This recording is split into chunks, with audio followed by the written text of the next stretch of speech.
ముందు భాగంలో మనం దుర్యోధనుడు భీముడికి విషం పెట్టి నదిలో పడేయడం, నదిలో పడిన భీముడు నాగలోకానికి వెళ్లి అక్కడ తన ముత్తాత వాసుకి ఇచ్చిన నాగామృతాన్ని తాగి 1000 ఏనుగుల బలం పొంది తిరిగి రావడం వంటి విషయాల గురించి తెలుసుకున్నాం. ఆ తరువాత దుర్యోధనుడు భీముడిని చంపడానికి అనేక ప్రయత్నాలు చేశాడు, కానీ అవన్నీ విఫలమయ్యాయి. అయితే ఓసారి కురు రాకుమారులందరూ మైదానంలో ఆడుకుంటున్నారు. అప్పుడు భీష్ముడు ఆ మైదానం మధ్యలోకి వచ్చి నిలబడ్డాడు. భీష్ముడిని చూసి కురు రాకుమారులందరూ ఆయన ముందుకు వచ్చి నిలుచున్నారు. అప్పుడు భీష్ముడు వారందరి వైపు చూస్తూ, రాకుమారులారా, మీ అందరికీ ఇప్పటి నుండి రాజశిక్షణ ఇవ్వబడుతుంది. ఏ రాజైతే సకల వేదాలను అభ్యసించి యుద్ధ విద్యలలో రాజనీతిలో ప్రావీణ్యం సంపాదిస్తాడో, ధర్మశాస్త్రాలను నీతి శాస్త్రాలను తెలుసుకుని సమర్థవంతంగా రాజ్య పరిపాలన చేస్తాడో ఆ రాజు గొప్ప రాజుగా ప్రజల మన్ననలు పొందుతాడు. కాబట్టి మీకు యుద్ధ విద్యలు నేర్పడానికి ఒక సమర్థవంతమైన గురువుని ఏర్పాటు చేశాను అని అన్నాడు. అది విన్న రాకుమారులందరూ ఆసక్తిగా మా గురుదేవుల పేరేమిటి అని అడిగారు. అప్పుడు భీష్ముడు అతడే అని కురు రాకుమారులకు యుద్ధ విద్యలు నేర్పించడానికి నియమించిన గురువు పేరు భీష్ముడు చెప్పబోతుంటే సరిగ్గా అప్పుడే పశువుల పాకలోని పశువులన్నీ ఏదో అలజడి రేగినట్టుగా కోపంగా ఒక్కసారిగా వాటికి అడ్డుగా నిర్మించిన కంచెను బద్దలు కొట్టుకుంటూ బయటకు వచ్చి వాటి దారికి అడ్డంగా ఉన్న వాటినన్నిటినీ గుద్దుకుంటూ అత్యంత వేగంగా ముందుకు దూసుకు వెళుతున్నాయి. అది చూసిన భీష్ముడు తన ధనస్సు పట్టుకుని వాటిని ఆపడానికి ముందుకు వెళుతుంటే ఇంతలో ఆకాశం నుండి ఒక్కసారిగా కుప్పలు తెప్పలుగా బాణాలు దూసుకువచ్చి ఆ పశువులు వెళుతున్న దారికి అడ్డంగా ఒక గోడను నిర్మించాయి. వెంటనే భీష్మునితో సహా కురు రాకుమారులందరూ ఆ బాణాలు వేసింది ఎవరా అని వెనక్కు తిరిగి చూశారు.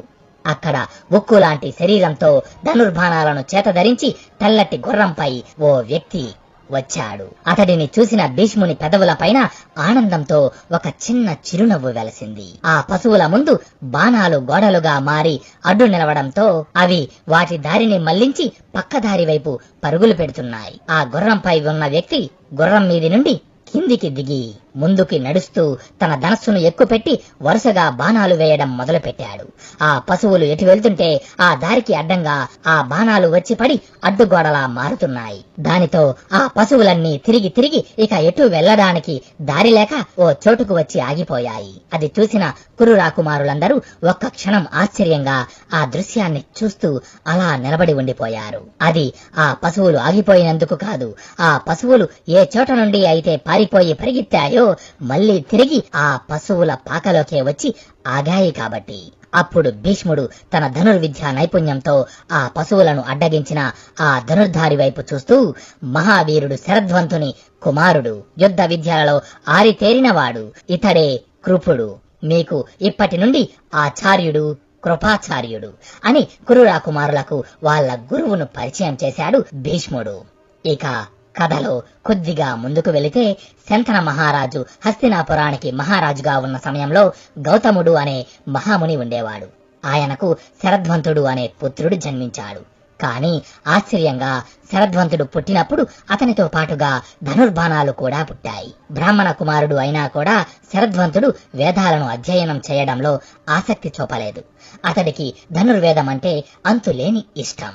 ఆ ఇష్టంతోనే అతడు ధనుర్వేదం అభ్యసించాడు. ధనుర్విద్యలో అతనిని మించిన వారు లేరు అన్నంతగా ప్రావీణ్యాన్ని సంపాదించాడు. అయినా శరధ్వంతుడు సంతృప్తి చెందలేదు. ఇంకా శక్తివంతుడు కావడం కోసం ఘోర తపస్సు చేయడం ప్రారంభించాడు. అది చూసిన దేవేంద్రుడు శరధ్వంతుని తపస్సును ఎలాగైనా భంగం కలిగించాలని భావించి జలపద అనే అప్సరసను మనసులో స్మరించాడు. వెంటనే అత్యంత సౌందర్యవతి అయిన యువతి దేవేంద్రుని ముందు ప్రత్యక్షమై నిలిచింది. దేవేంద్రుడు ఆ యువతి వైపు చూస్తూ, జలపద, శరధ్వంతుడు మరింత శక్తివంతుడు కావడానికి ఘోర తపస్సు చేస్తున్నాడు. అది ఈ లోకానికి అంత మంచిది కాదు. వెంటనే నీవు శరధ్వంతుని ముందుకు వెళ్లి నీ అందచందాలతో అతని తపస్సుకి ఆటంకం కల్పించు అని అన్నాడు. దేవేంద్రుని ఆజ్ఞ మేరకు ఆ అప్సరస తపస్సులో నిమగ్నమై ఉన్న శరధ్వంతుని ముందుకు వెళ్లి అత్యంత సుందరంగా నాట్యం చేయడం మొదలుపెట్టింది. ఆ అప్సరసను చూసిన శరధ్వంతుడు పరవశించిపోయాడు. చుట్టూ ఉన్న ప్రపంచాన్ని మరచిపోయాడు.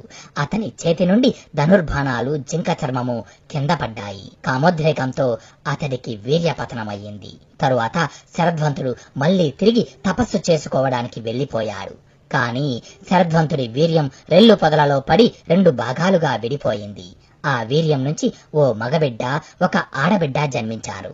సాధారణంగా ఏ బిడ్డైనా తల్లి గర్భం నుంచి మాత్రమే జన్మిస్తాడు. కానీ ఇక్కడ ఈ సందర్భాన్ని మనం 2 రకాలుగా అర్థం చేసుకోవాలి. ఒకటి దేవుడి మహిమ అని అనుకోవచ్చు, లేదా ఇప్పుడు మన ముందు ఉన్న పరిజ్ఞానానికి మించిన సైన్స్ ఏదో అందులో ఉండి ఉండవచ్చు అని భావించవచ్చు. ఇక్కడ సైన్స్ అని ఎందుకు ప్రస్తావిస్తున్నానంటే, ఇంతకు ముందు మనం కౌరవులు మట్టి కుండలలో నుంచి జన్మించారు అని తెలుసుకున్నాం. అది మనకు అసాధ్యం అనిపించవచ్చు.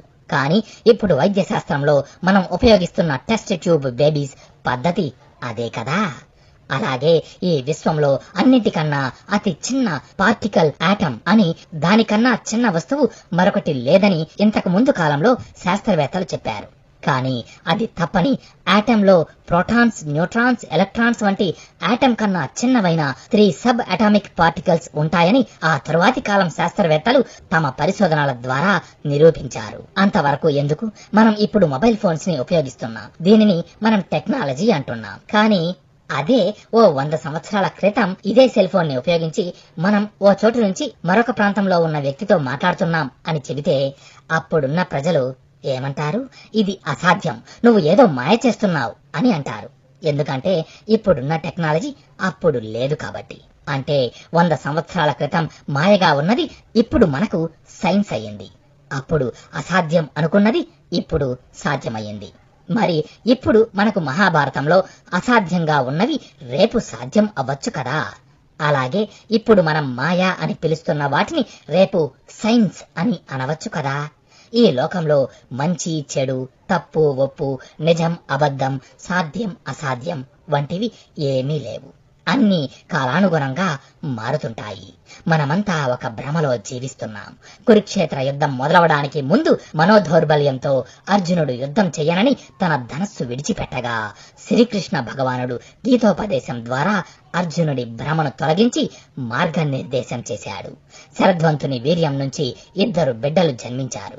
సరిగ్గా అప్పుడే శంతన మహారాజు వేట నిమిత్తం అడవికి వచ్చాడు. అప్పుడు గుర్రంపై ఉన్న అతని కంటికి రెల్లు పొదల మధ్య ఆ 2 పసిబిడ్డలు కనిపించారు.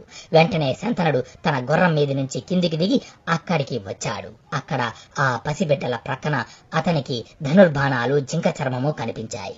వాటిని చూసి వీళ్ళు ఎవరో బ్రాహ్మణ బిడ్డలై ఉంటారు అని భావించి తనతో తీసుకువెళ్లి మగబిడ్డకు కృపుడు, ఆడబిడ్డకు కృపి అని పేరు పెట్టి తన దగ్గరే పెంచుకున్నాడు.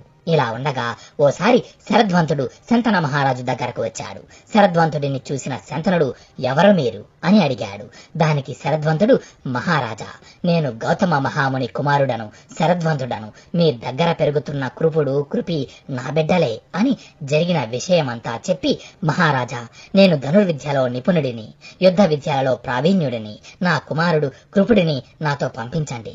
వాడిని సర్వశ్రేష్ఠుడిగా తీర్చిదిద్ది తిరిగి మీకు అప్పగిస్తాను అని చెప్పి కృపుడిని తనతో తీసుకువెళ్లాడు.